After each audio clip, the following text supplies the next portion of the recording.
Hi 9th standard ஸ்டூடெண்ட்ஸ்க்கெல்லாம் இப்போ வந்துட்டு 9th என்கிட்ட தமிழ் மீடியம் புக்கு தான் இருக்குது.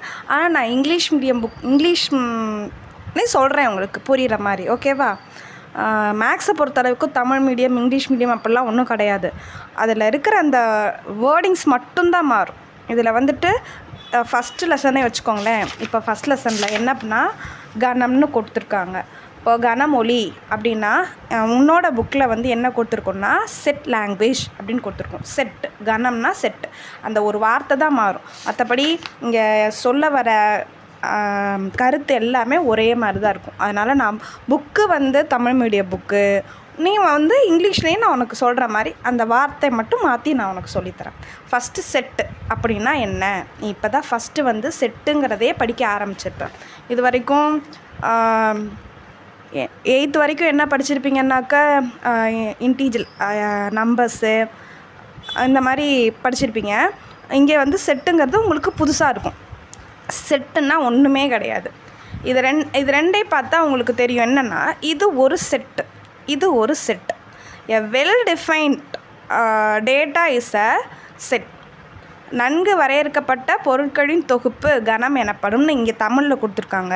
ஆனால் இங்கிலீஷில் well defined data is a set. இப்போ வந்து இந்த செட்டுக்குள்ளே ஃப்ரூட்ஸ் இருக்குது, இந்த செட்டுக்குள்ளே எலக்ட்ரிக் ஐட்டம்ஸ் இருக்குது. ஒரு செட்டுன்னா அந்த செட்டுக்குள்ளே அதோட ஐட்டம்ஸ் மட்டும்தான் இருக்கும். இப்போ வந்துட்டு அதெல்லாம் வளவலாம் வேண்டாம். செட்டுனா என்னன்னு தெரிஞ்சுக்கணும். Well defined data is a set, அவ்வளோதான். ஃபஸ்ட்டு இங்கே வந்து எக்ஸசைஸ் 1.1 பார்த்துக்கணும். இதில் வந்து ஏ அப்படிங்கிறது ஒரு செட்டுக்கு பேர் கொடுத்துருக்காங்க, ஏன்னு. அதில் அஸ்வின், முரளி விஜய், விஜய் சங்கர், பத்ரிநாத், இதெல்லாம் அந்த செட்டுக்குள்ளே இருக்க பாய்ஸோட பேர். ஒரு கிளாஸ் ரூமில் இருப்பாங்க இல்லையா, இப்போ என்கிட்ட டியூஷன் படிக்கிறாங்கன்னு வச்சுக்கோங்களேன். அதில் பாய்ஸோட செட்டு எவ்வளோனா இத்தனை பேர் என்கிட்ட டியூஷன் படிக்கிறாங்க, அது ஏ செட்டுன்னு வச்சுக்கலாம். இப்போது முரளி விஜய் அப்படிங்கிறவங்க ஏங்கிற செட்டில் இப்போ வந்து இதுக்கு பேர் என்னென்னா பிலாங்ஸ் டு, இதுக்கு பேர் நாட் பிலாங்ஸ் டு. குறுக்க ஒரு கோடு போட்டோன்னா இது நாட் பிலாங்ஸ் டு. அதில் வந்து பிலாங்ஸ் டுனா என்னென்னா அந்த செட்டுக்குள்ளே இருந்தால் அது பிலாங்ஸ் டு. இந்த மாதிரி இருந்ததுன்னா அந்த செட்டுக்குள்ளேயே அவங்க இல்லைன்னு அர்த்தம்.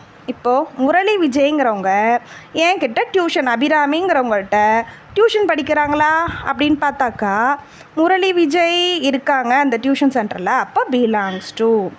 நெக்ஸ்ட் அஸ்வின்றவங்க இருக்காங்களா, இருக்காங்க, அப்போ அது பிலாங்ஸ் டு.